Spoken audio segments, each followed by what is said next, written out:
लेकिन सऊदीज़ ने हमें लोन दिया, तो सऊदीज़ के लोन की जो डिटेल्स आपने दी हैं 4% के ऊपर, और सऊदी लॉ अप्लाई होगा, और जिस दिन वो हमें मांगेंगे हम देंगे, नहीं तो वो डिफ़ॉल्ट डिक्लेयर कर देंगे।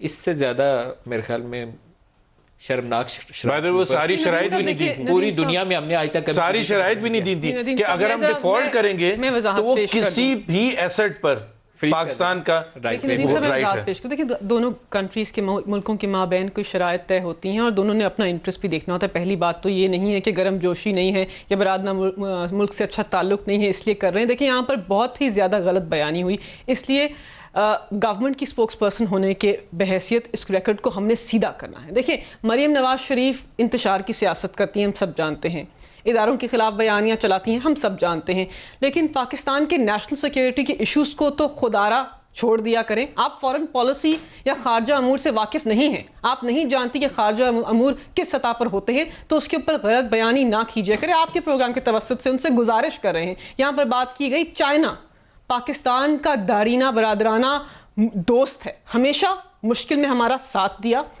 क्या गर्म जोशी अब है वैसी ही है? क्या सीपैक आगे बढ़ रहा है? बिल्कुल बढ़ रहा है। क्या जो 36 पेज का कम्युनिके आया इस विजिट के बाद, उसके अंदर कश्मीर के मौक़िफ़ पे हमारा साथ नहीं दिया? क्या नहीं कहा कि अफगानिस्तान में जो आपने इक़दामात किए उनको हम सराहते हैं? क्या 18 से 20 इन्वेस्टमेंट कंपनीज की मुलाकात वज़ीर आज़म और वज़रा के साथ नहीं हुई? क्या 15 से 20 बिलियन डॉलर की इन्वेस्टमेंट की बात नहीं हुई? देखिए हक़ाइक़ के ऊपर बात कीजिए, ऐसी बातें ना कीजिए।